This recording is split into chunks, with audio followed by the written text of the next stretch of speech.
Hello dear friends, I welcome you all to my Institute English Cosmos, and in this session मैं net 2026 जून के लिए आपको 2 या 3 important questions prepare करवाऊंगा। एक क्वेश्चन बहुत इम्पॉर्टेंट है। इस क्वेश्चन में देखिए आप, ये गेस्ट पेपर का क्वेश्चन है कि हमने 4 ऑप्शंस लिए कि paratactic style relies on subordinate clauses where hypotactic style uses coordinate clauses. अब आपको ताजुब होगा कि ये क्वेश्चन क्यों इंपॉर्टेंट है, क्योंकि आपको मालूम होना चाहिए कि जो एंग्लो सेक्शंस थे, यानी कि ओल्ड इंग्लिश राइटिंग है, वो बहुत ज़्यादा एलैबोरेट राइटिंग हुआ करती थी और धीरे धीरे जो राइटिंग है उसके अंदर सबऑर्डिनेट क्लॉजेज ज़्यादा आ गई। मतलब पहले कोऑर्डिनेट क्लॉजेज का फैशन ज़्यादा था, यानी कि किसी चीज़ को एलैबोरेट करके लिखना और फिर उसको शॉर्ट फॉर्म में लिखना। तो उन दोनों के लिए ये टेक्निकल वर्ड्स यूज़ किए जाते हैं, और ये जो टेक्निकल वर्ड्स हैं ये हमारे ग्लॉसरी ऑफ लिटरेरी टर्म्स जो बुक है उसमें भी दे रखे हैं, तो आप यहाँ से भी स्टडी कर सकते हैं। तो पहला क्वेश्चन बन रहा है कि paratactic style relies on subordinate clauses, hypotactic style uses coordinate clauses placed side by side. दूसरा ऑप्शन है पैराटैक्टिक स्टाइल प्लेसेस क्लॉजेज और phrases side by side with little और no subordination phrases, whereas hypotactic style depends on hierarchical subordination. यानी कि घूम फिर करके पैराटैक्टिकल और हाइपोटैक्टिक स्टाइल के बारे में आपको पता होना चाहिए। और ये जो चारों ऑप्शन है, जैसे थर्ड ऑप्शन को देखिए, paratactic style is characteristic only of modernist writing while hypotactic style is found exclusively in classical literature. तो क्लासिकल लिटरेचर का मतलब हो गया मिल्टन का लिटरेचर या पुराना लिटरेचर। हालांकि ध्यान रहे कि एंग्लो सेक्सन लिटरेचर को हम क्लासिकल लिटरेचर नहीं मानते। यहाँ आकर के इन्होंने थोड़ा सा, मतलब पहले 2 ऑप्शंस तो आपको पैराटैक्टिक और हाइपोटैक्टिक की जो डेफिनेशन है वो क्लियर होनी चाहिए, तो आप इसमें से चूज करोगे। तीसरा, आपको ये पता होना चाहिए कि हाइपोटैक्टिक और पैराटैक्टिक स्टाइल जो है वो कौन से लिटरेचर में ज्यादा यूज हुआ, ठीक है। और चौथा ऑप्शन है paratactic style avoids coordination, where इस क्वेश्चन को भी उन्होंने, इस ऑप्शन को भी उन्होंने डेफिनेशन से जोड़ दिया। तो इसका आंसर है बी, है ना, क्योंकि आपको मालूम होना चाहिए, जैसे कि मैंने अभी बताया, कि पैराटैक्टिक स्टाइल प्लेसेस क्लॉजेज और phrases side by side with little और नो सबऑर्डिनेशन। ये जो स्टाइल है ये आपको मालूम होना चाहिए कि किंग जेम्स बाइबल में यूज किया गया है सबसे ज्यादा। अब आप ध्यान से देखिए एक्सप्लेनेशन के पैराटैक्टिक मतलब, अब मैंने दोनों की डेफिनेशन दे दी है। पैराटैक्सिस का मतलब clauses are arranged side by side often linked by coordinate and but, है ना, लेकिन इसमें हम ज्यादा कंजंक्शंस यूज नहीं करते। तो एग्जांपल क्या हो जाएगा, आई केम, आई सॉ, आई कॉन्कर्ड। और हाइपोटैक्सिस में क्या होता है, जैसे ये आई केम, आई सॉ, आई कॉन्कर्ड, ये आप यूज कर सकते हैं कि कहाँ से आया है फ्रेज, शेक्सपियर के कौन से प्ले से लिखा है, इसमें से भी एक क्वेश्चन बन रहा है। फिर hypotaxis clauses are arranged in hierarchical through subordination, when I arrived I realise that the meeting had already begun. तो इसमें आपने नोटिस किया है कि बहुत ज़्यादा सबऑर्डिनेशन क्लॉजेज यूज किए जा रहे हैं, ठीक है। अब मैंने यहाँ पे टिप दिया है कि the prose of the King James Bible, आपको सबको मालूम होना चाहिए कि किंग जेम्स बाइबल को ऑथोराइज्ड वर्जन वाली बाइबल भी बोला जाता है। उन्होंने 40 के आसपास प्रीस्ट्स को इकट्ठा करके, और उससे पहले आपको मालूम है रिफॉर्मेशन पीरियड में जो अलग अलग तरह की जो बाइबल्स चल रही थी, उन सबको कंफ्यूजन को दूर करने के लिए एक बाइबल उन्होंने तैयार करवाई, और उस बाइबल का इंग्लिश लैंग्वेज में बहुत इफेक्ट पड़ा। तो वो जो किंग जेम्स बाइबल है या हेमिंगवे का जो स्टाइल है उसको पैराटैक्टिक स्टाइल बोलते हैं, whereas writers such as John Milton and Henry James are known for their hypotactic style. तो अब इस क्वेश्चन में आपको क्या तैयार करना है आज, कि आपको पैराटैक्सिस और हाइपोटैक्सिस की बातें क्लियर होनी चाहिए। जहां तक मेरा ख्याल है मैंने क्वेश्चन को क्लियर किया होगा आपको। उसके बाद में एक क्वेश्चन मैं आपसे डिस्कस करना चाहता हूं कि Greek stock characters classical comedy में थे। अब ये ग्रीक तो आपको समझ में आ रहा है, लेकिन स्टॉक कैरेक्टर्स क्या होते हैं, कुछ ऐसे कैरेक्टर्स जो लगभग एक जैसे ही होते हैं लगभग हर प्ले के अंदर, ठीक है, जिनको हम फार्मूला प्ले कलाकार भी बोलते हैं। तो हम 2 कॉलम्स दिए हैं मैंने, उन दोनों कॉलम्स में आप ध्यान से देखिए। एक कॉलम में मैंने लिखा है कि एलिजन नाम का कैरेक्टर होता था। ये बहुत फेमस क्वेश्चन है, ये बार बार एग्जाम में आ रहे हैं। एलिजन क्या होता है, एरॉन जिससे आयरनी वर्ड बना है, ठीक है। एरॉन क्या होता था कि जो जानबूझकर बोलता कुछ था और मीनिंग कुछ और निकलता था, है ना, तो इससे आपको पता चल जाएगा। और एलिजन क्या होता था, वो बहुत ज्यादा बढ़ चढ़कर किसी चीज को बोलता था। एरॉन क्या बोलता था, जानबूझ करके अपने आप को मतलब आयरॉनिक तरीके से बातचीत करता था, ठीक है। और बोमोलोचोज जो कैरेक्टर हुआ करता था वो किस टाइप का कैरेक्टर होता था, एक क्लाउन टाइप का कैरेक्टर हुआ करता था। और एग्रोइकोस जो फोर्थ कैटेगरी है वो होता था रस्टिक अनकल्चर्ड टाइप का बंदा, ठीक है। तो इसका मतलब है कि थर्ड का ऑप्शन तो बिल्कुल सही दे रखा है, बाकी आप लोगों को मैच करना है। अब यहाँ पे मेरे को पढ़ाना क्या है, इस क्वेश्चन के साथ साथ मैं क्या टीचिंग आपको दूं कि आपको एलिजन, एरॉन, बोमोलोचोस और एग्रोइकोस ये 4 कैरेक्टर्स पता होने चाहिए। इनके ऊपर एनाटॉमी ऑफ क्रिटिसिज्म के अंदर भी बातचीत हुई है और आपको सबको मालूम है कि एनाटॉमी ऑफ क्रिटिसिज्म नाम का जो एसे है वो किसने लिखा, वो एक कैनेडियन राइटर है। ये आप कमेंट सेक्शन में मुझे लिख के बताइए।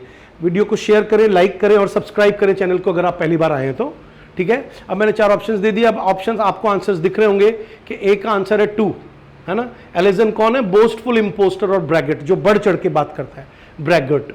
मतलब इस तरह के स्टॉक कैरेक्टर्स लगभग हर प्ले में, हर कॉमेडी में आते थे और वो लोगों को हंसाते थे, ठीक है। और बी का आंसर क्या दे रखा है? 1, यानी कि सेल्फ डेप्रिकेटिंग आयरॉनिक। जैसे मान लीजिए कोई मुझसे पूछेगा और भाई साहब क्या करते हो, मैं एक एस्टैब्लिश्ड टीचर हूं, पिछले 27 सालों से इंग्लिश कॉस्मोस रन कर रहा हूं और मैं कहूँ कि भाई साहब मैं तो मजदूर हूं, है ना। इसका मतलब है मैंने अपने आप को क्या किया, मैंने अपने आप को बढ़ा चढ़ा करके ना बोल करके एक अंडरडॉग की तरह प्रस्तुत किया। अंडरडॉग का मतलब होता है एक ऐसी मॉडेस्टी अपने आप को बहुत ही लो करके प्रस्तुत करना, है ना। और बोमोलोचोस जो मैंने अभी आपको बताया है, वो जो थर्ड कैरेक्टर है वो ये होता है बफून क्लाउन। बफून का मतलब होता है हंसी मजाक करना, बहुत ज़्यादा जोकर की तरह।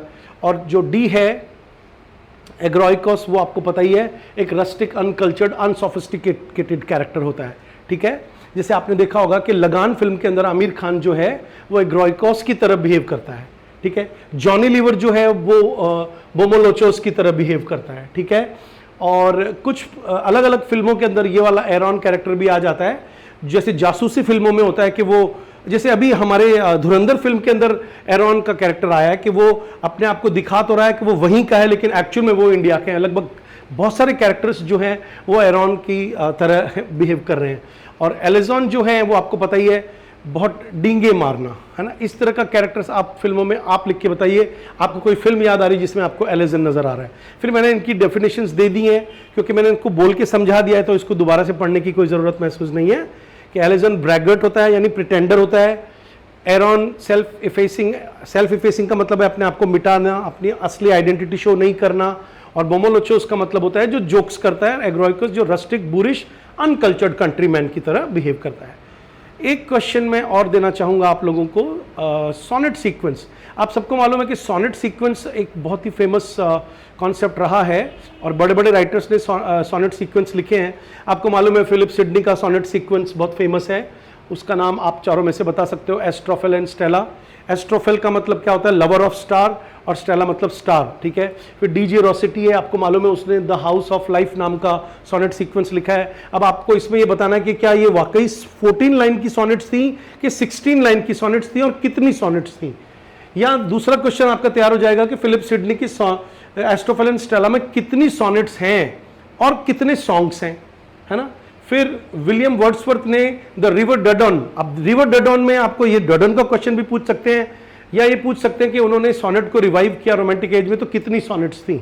और एलिजाबेथ बैरेट ब्राउनिंग का क्वेश्चन पूछेंगे, आपको सबको मालूम है सोनेट फ्रॉम द पोर्टुगीज। इसका क्वेश्चन भी नेट में पहले एक बार आया हुआ है कि पोर्टुगीज कौन है। तो आपको मालूम होना चाहिए कि हमारे विक्टोरियन एज की स्टार्टिंग में जो सबसे फेमस लव कपल हुआ है वो हुआ है रॉबर्ट ब्राउनिंग और एलिजाबेथ बैरेट ब्राउनिंग। तो क्योंकि उनके जो फादर हैं वो पुर्तगाल में, पोर्टुगीज में मतलब व्यापार किया करते थे, तो ब्राउनिंग उनको प्यार से, एलिजाबेथ बैरेट ब्राउनिंग को पोर्टुगीज कहा करते थे, ठीक है। इसमें कितनी सोनेट्स हैं ये आप कमेंट सेक्शन में लिख के बताएं। आंसर मैंने आपको बता ही दिया है तो आप आराम से मैच कर सकते हैं, ठीक है। कि ए का 4 है। इस क्वेश्चन को आप ध्यान से देख लीजिए, एक क्वेश्चन बहुत इंपॉर्टेंट है। इस क्वेश्चन में बाकी सब आ सकता है लेकिन इसी बहाने आपको द रिवर डडन के बारे में पता चला तो आप इसकी अलग से डिटेल लेकर के उसको स्टडी करें, ठीक है। ये मैंने आपको डिस्क्राइब कर ही दिया है। उसके बाद में एक क्वेश्चन में और डिस्कस कर लूँ, मेरा बड़ा मन कर रहा है कि पायर्स द प्लॉमैन का नाम सुना होगा, विलियम लैंगलैंड ने लिखा है। इसमें कार्डिनल सिंस का क्वेश्चन आता है, आया नहीं अभी तक लेकिन अब ये बहुत इंपॉर्टेंट क्वेश्चन बन रहा है कि क्रिश्चियनिटी में 7 डेडली सिंस होती हैं, आपको मालूम है ना। उनको कार्डिनल सिंस भी बोला जाता है। सबसे पहले तो आप कमेंट सेक्शन में लिखें, इंटरनेट देख करके पता करें कि कौन कौन सी वो सिंस हैं। जैसे स्लॉथ है ना, जिस स्लॉथ का मतलब होता है आलस्य है, चोरी करना है ना, पेशेंस नहीं रखना है, ऐसे करके 7 डेडली सिंस हैं। अब क्वेश्चन ये है कि कौन से फेमस एपिसोड में पायर्स प्लॉमन नाम की कविता में विलियम लैंगलैंड ने 7 डेडली सिंस को यूज किया है। हो गया ना टफ क्वेश्चन, देखने में बड़ा आसान क्वेश्चन लग रहा है। अब इसका मतलब है यहां पर अब एक नई चीज आपको पता चलेगी, ध्यान से देखिए। आपको क्या पता चलेगा? अब पैसेज वर्ड पता चलेगा सबसे पहले तो, कि उन्होंने अपने बुक को जो डिवाइड किया है तो पैसेज की जगह पैसेज वर्ड यूज किया है। दूसरा, उसमें 3 टेक्स्ट हैं जो आज लाइब्रेरीज में पाए जाते हैं, टेक्स्ट ए, टेक्स्ट बी या टेक्स्ट सी, ठीक है। तो एक जानबूझ करके टेक्स्ट जेड कंफ्यूज करने के लिए भी लिखा है। तो ये मालूम होना चाहिए कि पैसेज 5 ऑफ बी टेक्स्ट के अंदर 7 डेडली सिंस का रेफरेंस आता है। यह एक बहुत फेमस क्वेश्चन बन सकता है, बहुत ही ऑथेंटिक बुक में से मैं ये क्वेश्चन निकाल के लाया हूं। क्वेश्चन मतलब जब मैं रीडिंग कर रहा था तो उसमें ये जिक्र आ रहा था 2-3 बार।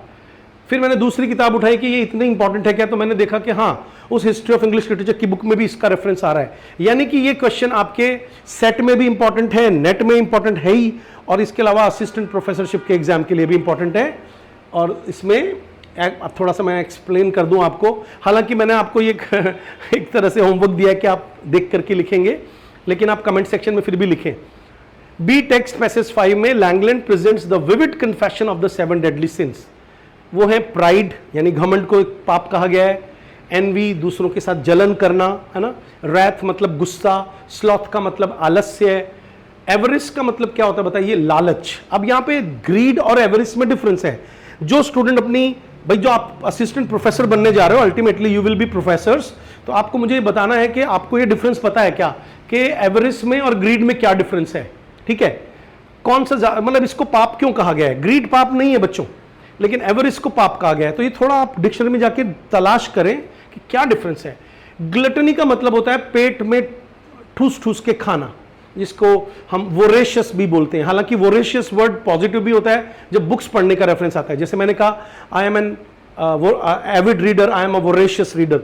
लेकिन बिना भूख के भी लालच से खाना, दैट इज ग्लटनी। और लेचरी का मतलब होता है लुच्चापना, मतलब कि अपने पार्टनर के अलावा हर वक्त सेक्स के बारे में सोचना और दूसरों के ऊपर नजर रखना सेक्सुअल इंटेंशन के साथ। This is one of the most memorable and frequently discussed episode in Piers Plowman. इस वजह से ये क्वेश्चन इंपॉर्टेंट बन रहा है, ठीक है। फिर ड्रीम विजन एलिगरी है। ये एलिगरी क्या होता है सबको मालूम है, 2 पैरेलल कहानियां होती हैं। जितने भी जानवरों की कहानियां हैं उनको एलिगरीज कहा जाता है। जैसे फेमस एलिगरी का नाम बताइए, फेरी क्वीन, है ना। और एक आपको मालूम होगा, एक बाइबल को लेकर के भी एक एलिगरी लिखी गई है, पिलग्रिम्स प्रोग्रेस, है ना, वो भी एक फेमस एलिगरी है। The poem follows the quest of will. अब ये जो विल है वो हमारा ड्रीमर है इस पोएम के अंदर, और वो हमारा हीरो है। तो ये विल नाम ही आपको देखिए एक एलेगोरिकल नाम है। और इसके 3 प्रिंसिपल वर्जन जो मैंने बताए हैं, अब इसमें भी मैंने जानकारी एक्स्ट्रा दिया आपको। ए टेक्स्ट सबसे पुराना है और शॉर्टेस्ट है, बी टेक्स्ट एक्सपेंडेड है और मोस्ट स्टडीड वर्जन है। तो याद रखना, ऐसा कोई क्वेश्चन आए तो बी जो टेक्स्ट है वही इंपॉर्टेंट होता है, ठीक है। और लेटर रिवीजन बाय लैंगलैंड में सी टेक्स्ट है, तो ये भी इंपॉर्टेंट है। और एक क्वेश्चन और डिस्कस कर लूं तो आप नाराज मत हो जाना मुझसे। In the essay there one relation of rhyme to reason included in the Verbal Icon by W.K. Wimsatt. देखिए लिटरेरी क्रिटिसिज्म में W.K. विमसेट का नाम बहुत आता है। ये स्ट्रक्चरलिज्म में बहुत यूज किया जाता है और न्यू क्रिटिसिज्म में भी यूज किया जाता है। ये बुक मेरे पास है, अभी इस वक्त नहीं, मेरी लाइब्रेरी में है, मैं यहाँ क्लास में पढ़ा रहा हूँ। उस बुक के अंदर वर्बल आइकन जो बुक है बच्चों, इसको लेकर के कई बार क्वेश्चंस आते हैं। तो आज आप इसका कवर पेज देखिए एटलीस्ट, और नंबर ऑफ चैप्टर्स देखिए, मेरा कहना मान के, उससे भी एक क्वेश्चन बनता है। उसमें एक चैप्टर है one relation of rhyme to reason. अब ये राइम टू रीजन जो फ्रेज है, ये आपको मालूम होना चाहिए शेक्सपियर से लिया गया है। ये भी एक क्वेश्चन बन रहा है। तो आप देखिए राइम रीजन, ये जो फ्रेज है वो कौन से शेक्सपियर के ड्रामा से यूज किया गया है, ठीक है। ये तो मैंने आपको चैप्टर के बारे में बताया। अब इसमें क्वेश्चन पूछा है कि इसमें प्राइमरीली क्या डिस्कस कर रहा है, historical development of rhyme from Old English to modern English poetry, के पहले कैसी राइम थी और वो डेवलप होते होते कैसी हो गई। Relationship between sound patterns and meaning in poetry showing how rhyme contributes to a poem's structure and interpretation, कि अगर हम पोएम की राइम देखते हैं तो उससे हम पोएम को कैसे इंटरप्रेट करते हैं, ये बताया है क्या उस चैप्टर में, यानी कि उसका चैप्टर पढ़ना पड़ता है। थर्ड है आपका कि superiority of free verse over traditional metrical poetry. 20th century में आपको मालूम है ना, फ्री वर्स का कॉन्सेप्ट आ गया था। तो क्या वो इंपॉर्टेंट है ट्रेडिशनल मीट्रिक वर्स से, या the influence of Greek prosody on renaissance poetry? तो आप सबको मालूम होना चाहिए इसका आंसर बी है। बी आप देख लीजिए ऑप्शन दोबारा से। बी ऑप्शन क्या था? The relationship between sound patterns and meaning in poetry, क्योंकि नाम ही क्या है, one relation of rhyme to reason. इसका मतलब है कि साउंड पैटर्न के बीच में क्या रिलेशनशिप है, मीनिंग कैसे निकलता है, उसका रीजन, कविता का मीनिंग उसका रीजन होता है। तो टाइटल से आप इस आंसर को पहचान सकते हो कि इसका आंसर सेकंड यानी बी होना चाहिए। फिर मैंने थोड़ा सा एक्सप्लेनेशन दिया है, आपको ध्यान से देखिए। In one relation of rhyme to reason Wimsatt argues that rhyme is not merely, argue का मतलब होता है अपना पॉइंट ऑफ व्यू रखना, is not merely an ornamental device. ये आपको पॉइंट दे रहा हूं ताकि आप याद रखो कि इस राइटर का मानना है कि राइम केवल ऑर्नामेंटल नहीं है, केवल खूबसूरती नहीं बढ़ाती है पोएम की, rather it helps create meaning bye establishing connections. कि एक बहुत भावपूर्ण इमोशनल सीन चल रहा है और उसके अंदर आपका जो मीटर है, मीटर स्लो है, तो आपको पता है ना कि कंट्रास्ट हो जाएगा, समझ रहे हो? मतलब आप बहुत एक्साइटेड हो तो मीटर फास्ट वाला लेना चाहिए। मतलब कोई जैसे सोचता हुआ कोई गाना गा रहा है, दमादम मस्त कलंदर गाना चल रहा है और आप बहुत स्लो स्लो ढोलक बज रही है, तबला बज रहा है, तो मीनिंग नहीं निकलेगा। इसलिए राइटर का ऐसा मानना है कि राइम भी मीनिंग देने में काम आती है, और राइटर्स ने, बड़े बड़े राइटर्स ने इन चीजों को काफी यूज किया है। उससे पोएम में एक ऑर्गेनिक यूनिटी आ जाती है। ऑर्गेनिक यूनिटी का जो कॉन्सेप्ट है पोएम का, वो न्यू क्रिटिक्स को बहुत इंपॉर्टेंट लगता था। उसको वो लोग पोएम पर से बोलते थे। ये मैं थोड़ा एक्स्ट्रा बता रहा हूँ, न्यू क्रिटिसिज्म के बारे में आपको पता होना चाहिए। यूट्यूब पे मेरा वीडियो सर्च कर लीजिएगा, न्यू क्रिटिसिज्म पे बना रखा है मैंने, और नहीं तो मुझसे अलग से मांग लीजिए, आप मैसेज लिखेंगे मैं आपको दे दूंगा। फिर एक और क्वेश्चन डिस्कस कर लेता हूं कि जॉन डन ने एक पोएम में एक ये लाइंस लिखी है जो बहुत फेमस है। इन पे क्वेश्चन घूम फिर कर कभी इस तरीके से पूछ लेते हैं, कभी उस तरीके से पूछ लेते हैं। Can new philosophy calls all in doubt, famous line. The element of fire is quite put out, the sun is lost and the earth and no man's wit can well direct him where to look for it। अब इसमें से ये first line है और ये वाली जो the sun is lost and the earth, ये बार बार फ्रेजेस एग्जाम में पूछे जाते हैं, और हमें पूछा गया है कि क्या ये कैनोनाइजेशन में से ली गई है, क्या ये anatomy of the world the first anniversary में से इसका सबटाइटल का भी क्वेश्चन आ जाता है अलग से। अब वैलेडिक्शन, फॉरबिडिंग मॉर्निंग, वैलेडिक्शन की कितनी पोएम से इसका क्वेश्चन आया हुआ है, तो आप याद रखें 3 कविताएं लिखी गई हैं। वैलेडिक्शन का मतलब होता है विदेश। अब यहां पर एक क्वेश्चन और बन रहा है कि जॉन डन विदेश गए थे क्या, लिख लीजिए। तो किसके साथ गए थे, कौन कौन सी कंट्री में गए थे, इसका भी क्वेश्चन आता है। सेकेंड एनिवर्सरी, तो एनिवर्सरी का मतलब किस चीज की, डेथ एनिवर्सरी है, शादी की एनिवर्सरी है, तो आपको पता होना चाहिए। अब यहां पे एक लेक्चर सुनिए आप पहले। देखिए पहले से टॉलमी की थ्योरी चली आ रही थी। टॉलमी ने कहा था कि भाई जो धरती है वो सेंटर में है और सूरज चारों तरफ घूमता है, तो धरती जब सेंटर में होती है तो उसको जियोसेंट्रिक बोलते हैं, और अगर सूरज को सेंटर में कर दो तो हो जाएगा हेलियोसेंट्रिक, है कि नहीं, तो धरती चक्कर लगाएगी।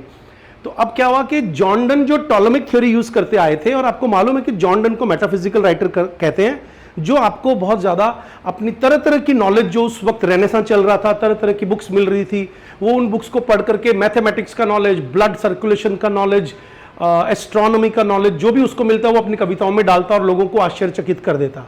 जॉन डन अपनी पोएम्स को लिख करके अपने फ्रेंड्स के बीच में सर्कुलेट करते थे। उनकी पोएम्स हमेशा याद रखना है उनकी डेथ के बाद पब्लिश हुई हैं, ठीक है। तो 1630 के बाद, 31 के बाद उनकी पोएम्स पब्लिश हुई हैं। तो ये कुछ क्वेश्चंस एक्स्ट्रा जो मैं आपको बता रहा हूं उनको आप ध्यान से सुनिएगा। अब पूछा है कि ये लाइन कहां आती है, एक्चुअल में ये लाइन बी में आती है, एनाटॉमी ऑफ द वर्ल्ड, क्योंकि इससे ही पता चल रहा है सन और अर्थ का है, तो ये एनाटॉमी ऑफ द वर्ल्ड हो गया। एनाटॉमी का मतलब होता है संरचना, स्ट्रक्चर ऑफ द वर्ल्ड। अब इसका एक्सप्लेनेशन जो मैंने दिया है, मैंने ऑब्वियसली आपको बोल के बता दिया है।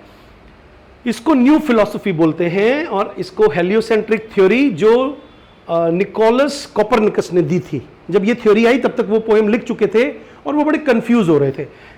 और उससे पहले टॉलमिक की जियोसेंट्रिक थ्योरी दुनिया में फेमस थी कि भाई धरती सेंटर में है, और आपको सबको मालूम है कि बाइबल जियोसेंट्रिक थ्योरी पर ही बेस्ड है ना।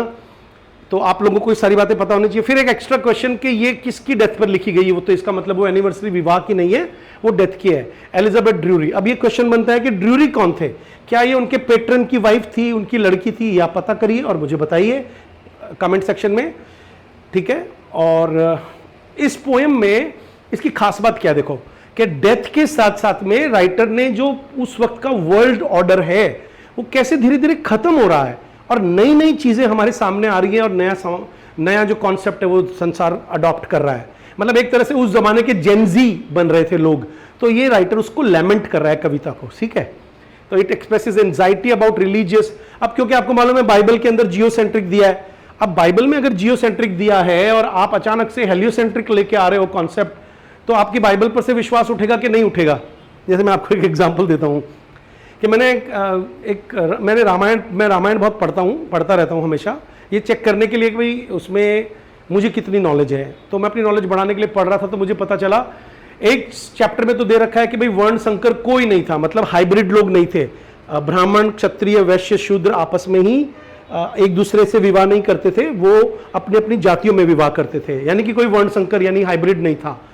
लेकिन जब दशरथ जी की डेथ होती है तो वो कौशल्या को बताते हैं कि राम मेरे पास इसलिए नहीं है क्योंकि मुझे श्राप लगाया श्रवण का कि जब मैंने गलती से तीर मार दिया तो मैं उसके पास पहुंचा तो मरते मरते जब मैं वो जो मर रहा था मैं बहुत दुखी हो रहा था कि यार मेरे से लगता है ब्रह्म हत्या हो गई है, क्योंकि उस वक्त जमाने में ब्राह्मण का मारा जाना राजा के लिए बहुत बड़ा श्राप माना जाता था, उसे बहुत ज्यादा तपस्या करनी पड़ती, हो सकता है उसे राज्य छोड़ना पड़ता, तो वो घबरा रहा था। तो मरते मरते श्रवण बोला कि आपने कोई पाप नहीं किया, मैं वर्ण संकर हूं, मेरी जो माताजी हैं वो ऊंचे कुल की हैं और मेरे पिताजी ने नीचे कुल के हैं, उन्होंने विवाह करा, वहां से मैं पैदा हुआ हूं। अब देखो उसी अयोध्या कांड में ये चैप्टर आता है और मतलब जिसमें ये लिखा हुआ है कि वर्ण संकर नहीं था, तो हो गया ना, एक आयरनी हो गई। यानी कि अगर उसको पढ़ लो तो फिर हमें लगता है कि यार ये कैसे सच हो सकता है, ये सच है कि वो सच है। तो इसका मतलब है कि जब हम मॉडर्न लॉजिक लगाते हैं तो हमारा एग्जिस्टिंग स्क्रिप्चर से विश्वास उठता है। तो राइटर का वो जो रिलीजियस मॉरल और साइंटिफिक चेंजेस की वजह से 17th सेंचुरी में विश्वास डगमगा रहा था, उसके लिए ये पोएम फेमस मानी जाती है, ठीक है। तो ये था आपका कुछ क्वेश्चंस मैंने डिस्कस किए। अब आप मुझे कमेंट सेक्शन में लिख के बताइए कि आपको ये वीडियो कैसा लगा, क्या आपको चाहिए इस तरह के और क्वेश्चंस मैं डिस्कस करता रहूं लगभग रोज। अगर हाँ तो फटाफट से मुझे लिख करके दे दीजिए। Thank you.